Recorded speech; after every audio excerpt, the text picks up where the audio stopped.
Good afternoon, everyone. Can you hear me on the mic? Oh, I need to use this one as well.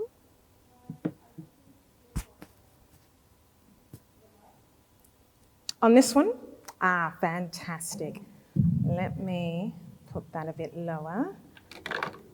Excellent. Well, good afternoon, everyone, and thank you so much for joining this talk. Just a little bit about myself. You might be wondering why the General Counsel of a bank is doing a talk on contemporary art. And I assure you that I'm here not primarily in my capacity as a lawyer, but more as someone who is passionate about contemporary art. So at my bank, as well as being the head of the legal department, I also co-convene the bank's art program, and we're very, very proud to have supported Art d'Egypte this year. And separately from that, within the wider art context, I also am a founding member of the Tate Modern's African Art Acquisition Committee. I also support various charities across the continent that focus on art and artistic development. So that's just a little bit about me and why I'm here giving this talk. And the topic that I've chosen is a pretty big one. And I'm not an art historian per se, but I really wanted to use this talk to promote a dialogue about what contemporary African art is and how it engages with the rest of the world. And to start with, I'll be focusing on three main points. Firstly, what is contemporary African art? Secondly, where does it fit within the contemporary art international ecosystem? And then lastly, I'll be looking at the importance of institutions. So to start with, what is contemporary African art? It seems to be a simple question, but when you delve deeper, it's a bit more complex because we actually have to ask the question, what is Africa? Now, I have been living in Egypt now for just over 4.5 years. And it's not uncommon if I'm in a taxi or in a shop, people ask me where I'm from. I was born in Uganda. And the response that I often get is, oh, I'd love to go to Africa. Or, I've never been to Africa, which I find very fascinating because for me, Egypt, at least geographically, is very much part of Africa. And it's something that I've actually experienced in other countries across the African continent, South Africa in particular. And so it raises a question, is Africa more than just a place? Is it an idea that perhaps people have that has been, in a way, fed to us over centuries through history, through culture, through art, and through politics? And so I invite you to look at this, if I can get this to work, slide. I hope it comes up. This is a map of Africa. Now, it's an imagined map of Africa, and essentially it poses the question, what would Africa look like if it was never colonized? So this is a map circa sort of 1800s, and it's actually the work of a Swedish artist, interestingly enough, who spent over a year researching the map. And one thing that you'll see from the map is that, there are a number of things. First of all, it looks like it's upside down. And the artist's response is that actually, no, it's not upside down. If Africans had drawn the maps as opposed to Europeans, this is potentially what the map could look like. There's no reason why our maps necessarily have to look like the way they do today. The meridian line runs through Timbuktu a great centre of learning as opposed to Greenwich. And you'll also see that the size of the continent has been sort of shifted, in a way made larger, to actually better reflect the size of Africa compared to Europe. And I think the other noticeable thing about this map is the name. You won't see Africa, the word Africa on the map. And the idea behind that, and the artists having done the research, the term Africa apparently has Roman and Greek origins. That's what they referred to the continent as during their empires. And the word he uses, Al-Kebulan, apparently is a more ancient word that was actually indigenously used within the continent. Now, as I said, this is art, but like all good art, it invites us to ask questions, explore ideas, and examine ourselves. And the next slide just sort of shows you the map in more detail. And the thing that strikes me about this map is really the diversity of the various cultural and linguistics groups that existed before colonialism and actually continue to exist today. So, even though this map is, in a way, a work of fiction because the continent was colonized, it demonstrates that Africa is actually quite complex and constantly changing. So going back to my earlier story, Africa is not just a place, but it's a people, it's a past, it's an idea. It's real, but it's also, in some ways, imagined. Now, we all believe we know what Africa is. I'm sure everybody walking into this room hadn't really thought, what is Africa? But when you delve down, a definition is actually quite difficult to agree on. And so my view, sort of in embarking on this talk about contemporary African art, is that I would argue that Africa actually is a phenomenon that is a state of being, but also a state of becoming. And that, to me, is why contemporary African art, even though it's so difficult to define, is not only fascinating, but critical to understanding what Africa is today, what Africa has been, and more importantly, what Africa could be. So, on that theme, I thought it might be worthwhile just to quickly speak about a few artists who are well known internationally as contemporary, quote unquote, African artists, in a way to demonstrate how diverse this area of art is, and also how difficult it is to define. Now, this first image is the work of a Ghanaian-born artist, El Enatsui, a gentleman who is now in his 70s. He lives and works in Nigeria, and he is one of the most successful contemporary artists of his time. So this is a work that was exhibited at the Venice Biennale, and it's a beautiful work. And it's difficult to see the detail of the work. But what he does is that he uses the bottle tops from beer, the metal bottle tops on beer or of a Coca-Cola bottle. He flattens them, and then he sews them together with metal wire. And in a way creates these beautiful, glistening fabrics, which are tapestries, which are sculptures. And it's hard to imagine that they came from something so humble as a bottle top that somebody had just thrown away.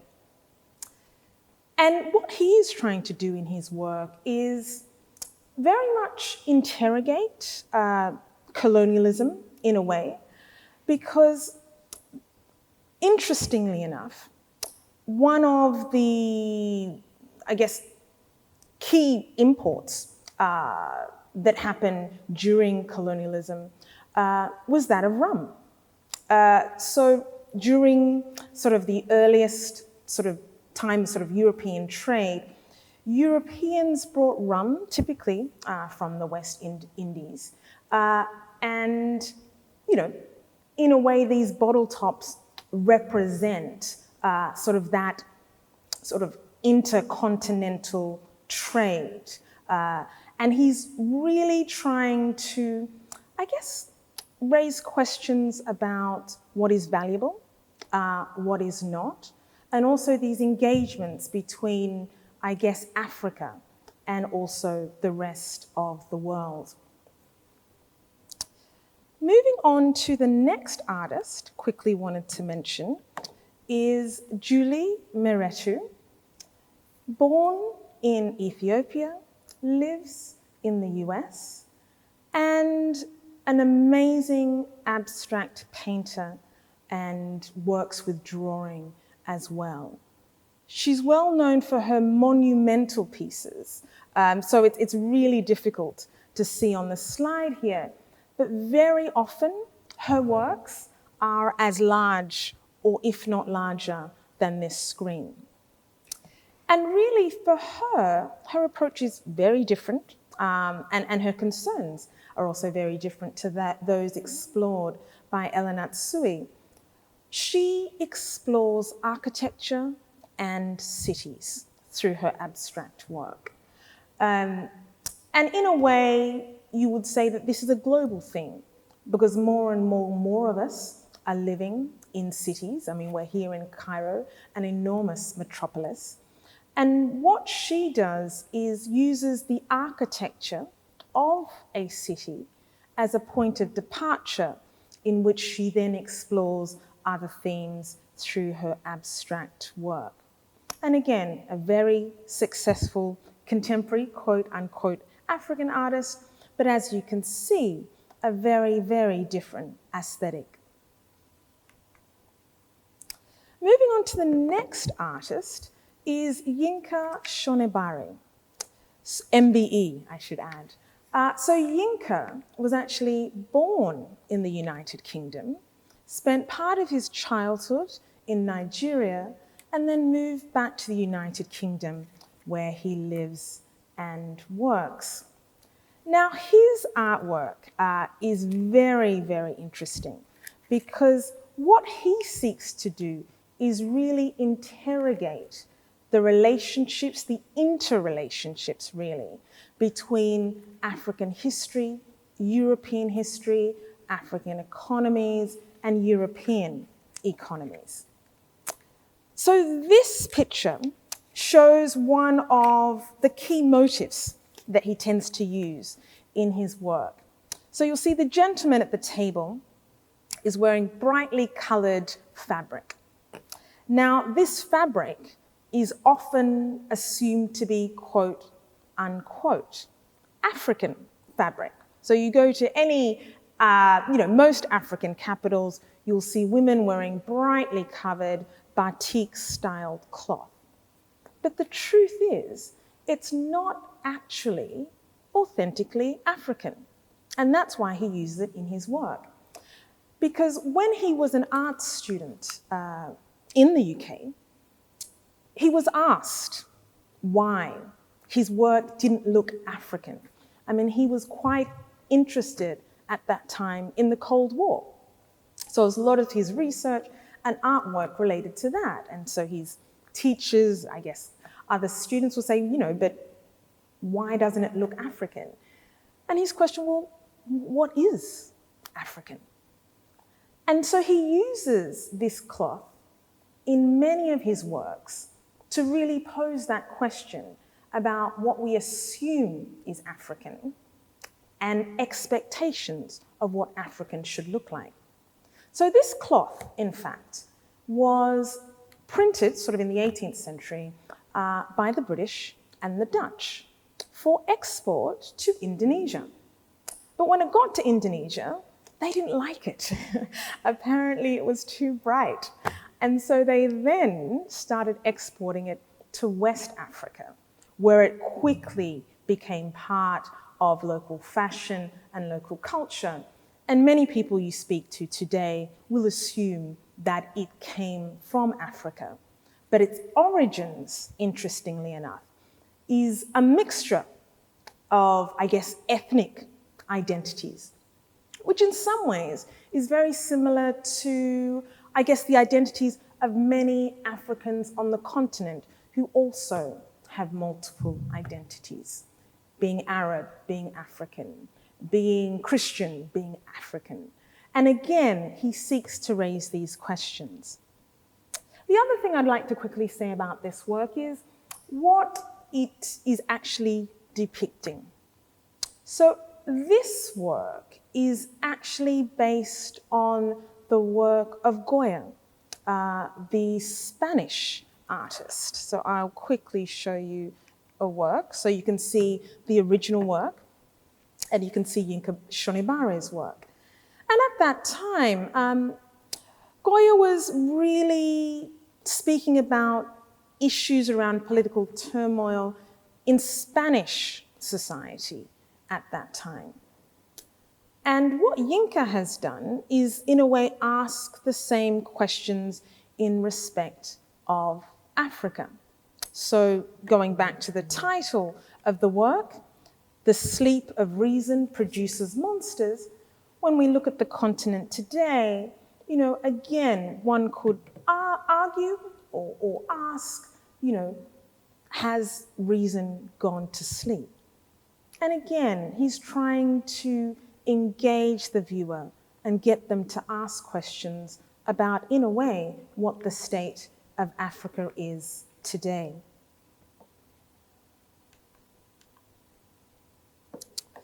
The next artist I'd quickly like to discuss is Pascal Martin Tayu. So he was born in Cameroon. He lives and works in Belgium. And his work is quite interesting because, again, he is grappling with the fact of his African origins and the expectations that come with that from other Africans and from the world at large. And he's a very interesting artist in the sense that he doesn't really want to be bound by particular labels as such. And his work really focuses on, I guess, an individual moving through the world and experiencing what it means to be part of a global village. And his point of departure tends to always be himself. And in this particular work, you have, actually it doesn't come up very clearly on the screen, but essentially what you have is this beautiful work of essentially Murano glass, which is hand blown, and you've got it adorned with a traditional African masks. And again, this conversation of what is the other, what is African, what is European, what is this artwork.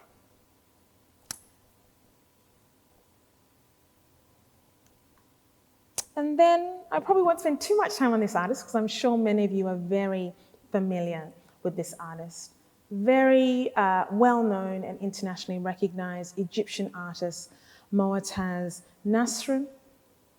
Born in Egypt, lives and works here, and is exhibited globally around the world at some of the world's best exhibitions and biennales, the Venice Biennale, Documenta. And the interesting thing about his work is that he doesn't tend to be constrained by any particular, I guess, medium, as it were. He works flexibly across all sorts of media. And I picked this image in particular, a work from 2019, because it speaks very much to the work currently on show in Forever Now. And it's amazing how he has managed to, in a way, use an existing idea and also connect it to the very site-specific work which is currently on display at the pyramids.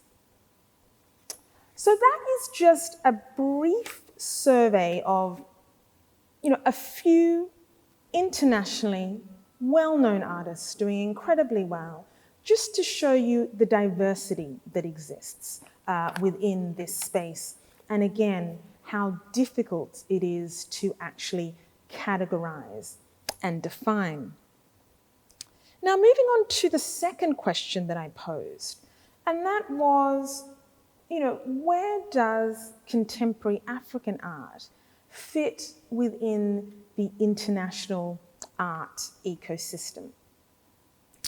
Recently, there has been considerable interest in contemporary African art.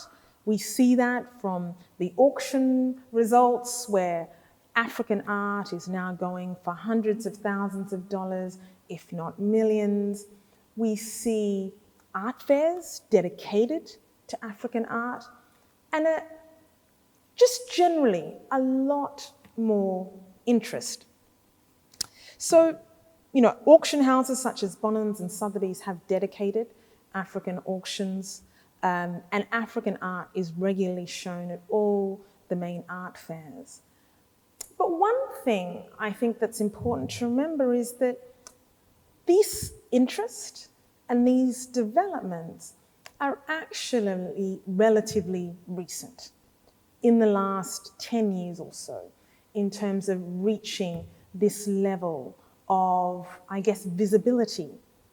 And the reason I raise it is that it's, for me, very important that African art is visible, continues to be visible, because it's also about representation and ensuring that these questions that artists are asking are being asked, and that people are seeing them, and that people are being challenged to perhaps think differently. And the interest that we have in contemporary African art today would not be possible without institutional support. That's actually where it started. And I would like to quickly talk about how we got to this point of African art being far more visible and valued, both within Africa and internationally. I would say for me, there are probably three key institutions that I think have been critical in bringing African art to the forefront. The first is seminal exhibitions, the second is biennales, and the third is museums. And so looking at seminal museums, if we look here, there are many, by the way, seminal exhibitions, but in the interest of time, I'll only talk about three. But the reason I wanted to talk about them is that they have been critical in bringing contemporary African art to a broader market within Africa and also globally. So the first exhibition I'd like to talk about is Magiciens de la Terre, which was held in 1989 in Paris, and it claimed, billed itself as the first global or truly international exhibition of contemporary art. Up until that point, contemporary art had been quite Eurocentric, and so this was quite controversial at the time.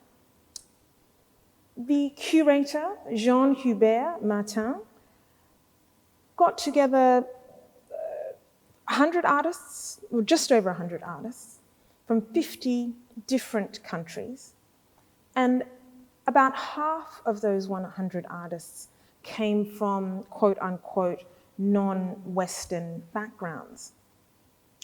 And this exhibition was significant because it was the first time that many Many examples of non-Western art in the contemporary art space had been shown on a global level.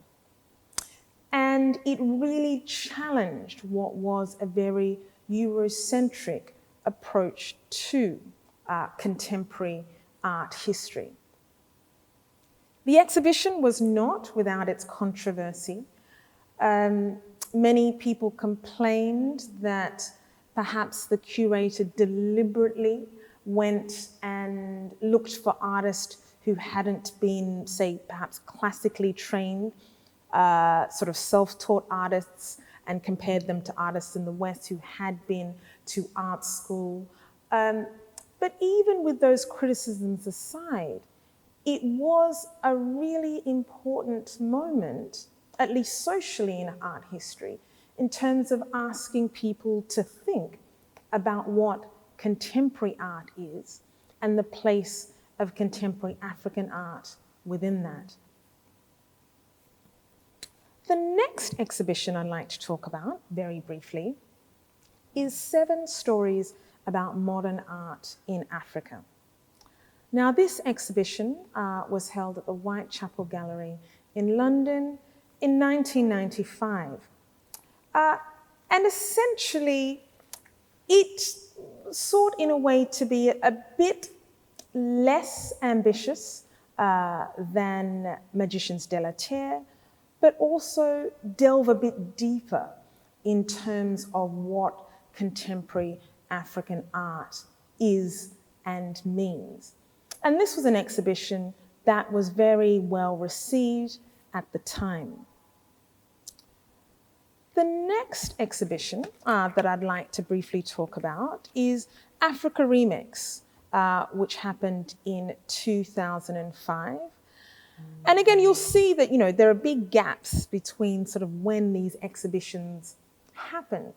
And again, it shows you, and now things are changing, but at the time, contemporary African art wasn't that visible.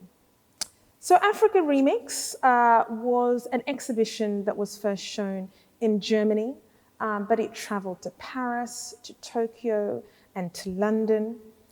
And interestingly, this exhibition also had, consultancy input from the curator of Magicians de la Terre. And here, really what the curators were trying to do was, again, to deconstruct stereotypes of what African art is, and also show that actually contemporary African art is a natural participator within the contemporary globalized art ecosystem. And again, this exhibition was very well received, and from this exhibition, many of the artists who were shown, over 40 artists in total, went on to be, very successful within their careers. And because of this international exposure, fed into, the slide I showed you before, around the market and visibility, because a lot of these artists, again, are shown quite regularly at art fairs, feature in auctions, and are represented by blue chip galleries. Many contemporary African artists have, following their showing at various biennales, become appreciated, become recognized, and become highly valued. So this is an image from a Kenyan-born artist, Michael Armitage, who showed at the last Venice Biennial. He has since had numerous institutional shows. He's represented by a big gallery and is very visible. And that allows him to ask questions and engage in dialogue on issues that are very important to him. And, again, a bit difficult to see from the image here, but very interested in social and political change. And a lot of his work has been around the political situation in Kenya, where he was born. And again, many of the artists I showed before on the other slides, Elena Tsui, Pascal Martin Taillou, Moataz Nasra, have all been exhibited at the Venice Biennale. And again, that has given them a platform to engage in these questions that they're asking about Africa's place within the world.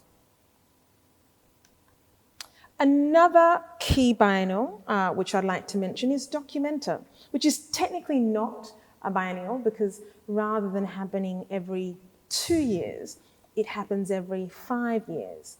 And it happens in Kassel, in Germany. Now, this is an amazing exhibition. I had the pleasure of attending it once. And what makes it quite interesting is because of the 5-year lead-up time, the works that are displayed are often incredibly thoughtful and very much, I guess, artists are allowed to express themselves as their fullest. So I had the slide earlier of Julie Moretu. This is actually the first time I saw her work physically. And again, it was literally the size of this wall because she was enabled to do that within the Documenta setting. And this is a particularly important exhibition, institution, because it draws art critics, art historians, and art curators who, in a way, determine what good art is in a way, or what valuable art is in a way. And so this has been an incredibly important platform for contemporary African art, engaging with the rest of the world and being recognized by the rest of the world. The last biennial I'd like to mention is Dakar. So at the Dakar Biennial, which happens in Dakar, Senegal, every 2 years. And this is a particularly important biennial because it is, if I'm correct, the longest running biennial in Africa. It's supported by the Senegalese government, and it's an amazing showcase of contemporary African art on the African continent, which again is incredibly important because you'll see from many of my earlier examples that, often African art is not shown in Africa.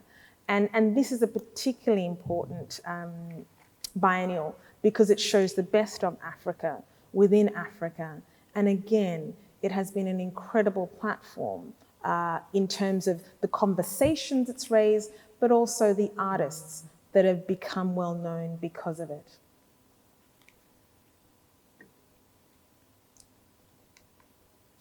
So the last key institution I wanted to quickly mention are museums. And again, they have been critical in increasing the visibility of contemporary African art globally. So there's a picture here of the Tate Modern in London, Centre Pompidou in Paris. And the Tate Modern's an interesting one, and one that, in a way, I admire sort of the approach that they have to contemporary African art. And their view is that they don't want a collection of contemporary African art to sit in a particular room. Their view is that actually there is amazing work being produced by contemporary art, by contemporary artists in Africa, which have a lot to say, not just about Africa, but about global issues, about globalization, about cities, about climate change, about issues that affect us all as human beings. And their view was that those artists need to be represented so that they can engage within the Tate collection in a conversation with other artists from other areas of the world, from Europe, from Asia, from South America. And in a way, I think, this is probably the best way to see contemporary African art as work being produced by artists who are based on the continent or have a connection with the continent and describe themselves as African, talking about questions about life, about issues that are meaningful to them, but because they're artists, these issues are often very much universal. And the Tate, I'm particularly fond of the Tate because I've been on their African Art Acquisition Committee since its inception, has been, in a way, at the forefront of giving major institutional shows to African artists. They did a major show in 2013 of two artists who, in a way, had been quietly making their work, but hadn't really been that recognized internationally. Ibrahim El Salahi, an artist from Sudan, and Meshach Gaba. And in giving these artists, these institutional shows, again, showing to the wider world that African art very much is a part of the global contemporary art ecology and ecosystem.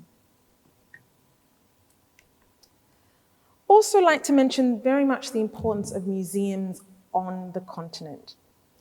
Again, Africa has suffered in a way due to the fact that the infrastructure in relation to art isn't as developed as in other parts of the world. So in many countries, there aren't contemporary museums of art. The gallery systems, perhaps aren't that well developed.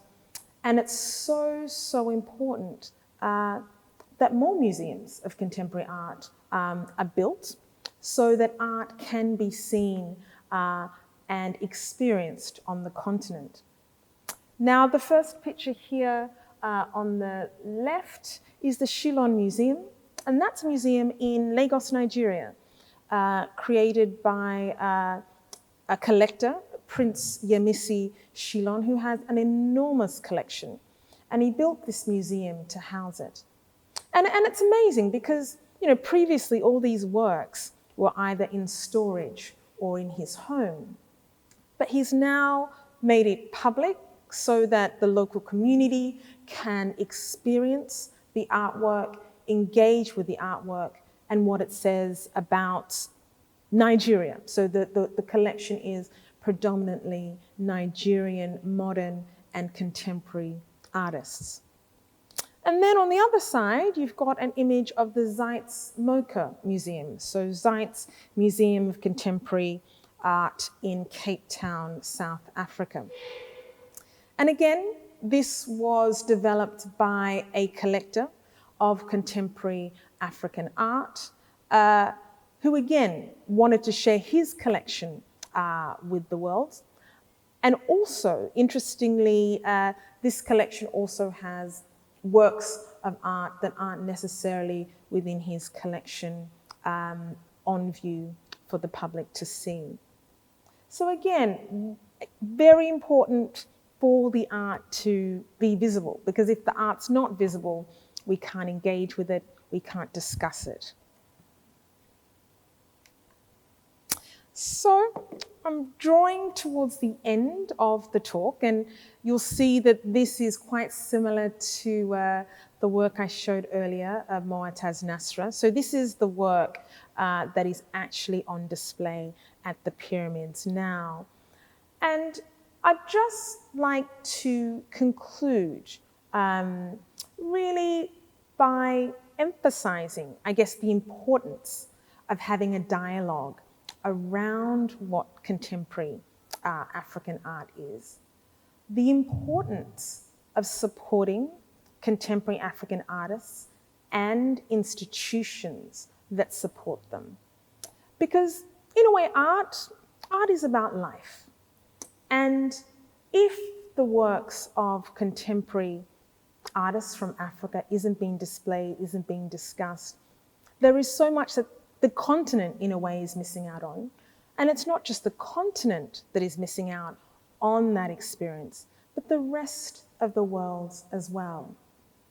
And, one of the reasons why I'm very proud to be here is that, my institution, the African Export-Import Bank, is committed actually to supporting art institutions and exhibitions like Art d'Egypte to ensure that the current interest around contemporary African art isn't a flash in the pan, isn't a fashion trend, but is something that is sustained well into the future. Thank you very much.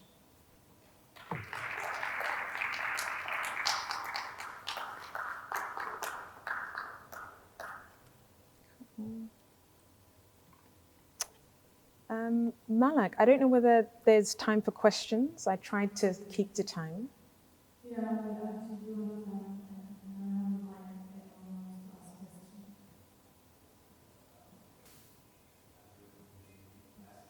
Oh, sorry, I can't hear you very clearly. Oh, thank you. I work in many different continents. Egypt, I was considered the African side, one of the continents I'm working. But when it comes to the artists who's working, often in other continents, I see that it's very much an export of Africa to the West, India, etc., and elsewhere, usually towards Europe and America. How do you view that in the sense that we're talking about global views here? Is it really just about collecting regions of collecting that is actually so much more visible in the other continents of South America? Because I don't suppose there's very much part from our side, let's say, that goes back to Africa or to India. Have you got any thoughts on that? That's a very, very interesting question because I think you're absolutely right. It is really seen as, I guess, Africa, in the contemporary art space, Africa exporting to the world. And there are two, I guess, ideas I have about that. I guess before the international contemporary art, I guess, ecosystem existed, art existed on the continent, but it was part of daily life. It was things that you have in your home. It was valued differently. And it wasn't collected, quote unquote. The challenge we have now is that for contemporary African artists to make a living, it needs to be collected by someone. So you don't have a traditional society where it was somebody's job to make a bronze mask or to do this. We've lost in many ways those artisan traditions. So within the contemporary arts space, I would say that yes, it's largely exported. But one thing I'm very passionate about is about more African art being seen on the continent and being collected on the continent. Because interestingly, having met quite a number of African collectors, a lot of them don't start or didn't start with African art because at the time they started collecting, it wasn't seen as valuable. So they wanted the Picasso. They wanted things that Western art history told them was important, which is why the biennials, why sort of the seminal exhibitions were so critical because it started to make people shift in their thinking about what contemporary art generally was and what we should give value. And I think, to answer your question, I think it's probably a combination of, to the extent that there are more collectors within the African continent, I think that you will see a greater amount of exchange. Cool.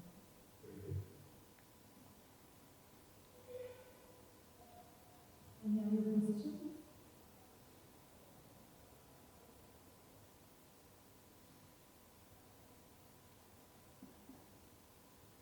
Okay, great. Thank you so Thank you. Very excited for the presentation.